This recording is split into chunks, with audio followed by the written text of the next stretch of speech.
বৃষ্টির দিনে খিচুড়ি রান্না না করলে কি চলে? কখনোই চলে না। আজকে আমি চাল ডাল দিয়ে গরুর মাংস দিয়ে সুন্দর করে মজার খিচুড়ি রান্না করছি। সকাল থেকে যেই পরিমাণ ঠান্ডা আর বৃষ্টি, এত বৃষ্টির মধ্যে তো ভাবলাম যে একটু চাল ডালের খিচুড়ি রান্না করা যাক। আর চাল ডালের খিচুড়ি গরম গরম হলে তো কোনো কথাই নেই। যাই হোক, সবাই কেমন আছেন? আশা করি সবাই ভালো আছেন, কিন্তু আমি বেশি একটা ভালো না। এই যে দেখেন কি পরিমাণ বৃষ্টি, সকালবেলা এখন বাজতেছে ৮টা। তো এখনো কিন্তু আমি নাস্তা খাই নাই। তো এক মুঠ মুড়ি আমার সখীকে দিছি আর কি, আমার বিড়ালটাকে, তোর ক্ষুধা লাগছিল। তো এখানে আমি নাস্তার ব্যবস্থা করছি। তো এখানে আমি হচ্ছে চালটা, সিদ্ধ চালের খিচুড়ি রান্না করবো আজকে। তো এখানে আমি মুগ ডাল, চাল, গরুর মাংস, আলু, পেঁয়াজ, কাঁচামরিচ সব কিছু রেডি করে নিয়েছি রান্না করার জন্য। তো এখন আমি রান্নাঘরে চলে আসছি। আর আইসা দেখি নাজেহাল অবস্থা করছে রান্নাঘরে, কুকুর ভিতরে ঢুইক্কা আমার রান্নাঘরটা একদম মানে অবস্থা খারাপ বানায় লেছে। তো যাই হোক, পরিষ্কার করতে আমার একটু সময় লাগছে। তো এখানে আমি সুন্দর করে আগে মুগ ডালটা ভেজে নিব। তো খিচুড়ি রান্না করার জন্য আমি প্রথমে মুগ ডালটা ভেজে নিই, কারণ ভাজা ডালটা দিলে ঘ্রাণ করে, মানে ঘ্রাণটা সুন্দর হয় আর কি। তো আমার ডালটা ভাজা শেষ, এখন আমি খিচুড়িটা বসাই দিব। তো আগে পেঁয়াজটা দিয়ে সুন্দর করে ভেজে নিব।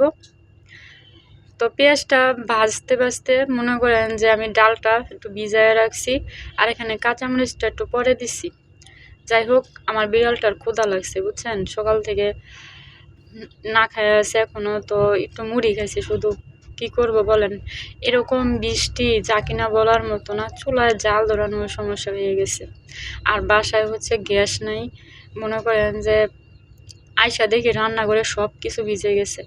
যাই হোক, আমি সুন্দর করে কষিয়ে তারপর আমি পানিটা দিয়ে দিব আর কি। আর গোস্তটা কিন্তু আমি একটু কষাইছি, যেহেতু সিদ্ধ চাল, এর সাথেই কিন্তু গোস্তটা সিদ্ধ হবে ভালো। তো এখানে আমি পানিটা পরিমাণ মতো দিয়ে দিলাম। তো আমার পানিটা কিছুটা এভাবে শুকায় গেছে আর কি। তো সবসময় আমি দেখতাছি যে এটা রান্না করব আর দেখবো যে পানি কি কম হবে না বেশি হবে। বেশি থাকলে এটা আমি ঢাকনা দিয়ে আর কি খোলা রাখবো, আর যদি কম থাকে তাহলে অবশ্যই ঢেকে দেবো নিবি নিবি চুলার মধ্যে। তো আমার পানিটা একটু বেশি হয়েছে, তাই আমি একটু ঢাকনাটা লাগাই নাই, আর জালটা আমি ঠিক করে রাখছি। তো এখানে জিরার গুঁড়া দিলাম, আর একটু সামান্য পরিমাণ ঘি দিয়ে দিচ্ছি।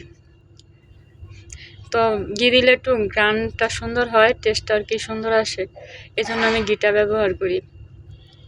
তো আমার খিচুড়িটা কিন্তু প্রায় হয়ে গেছে, আর ফুটেও গেছে। আর সিদ্ধ চালের খিচুড়ি আমার কাছে বেশি ভালো লাগে, কারণ এটা খেলে কোনো রকম খারাপ লাগে না আর কি ভিতরে। কিন্তু মানে ওই আতপ চাল বলেন আর পোলাও চাল, এসব খেলে আমার ভালো লাগে না, ভিতরে খারাপ লাগে, মানে শরীরেও খারাপ লাগে। দেখেন খিচুড়িটা কত পারফেক্ট হয়ে গেছে।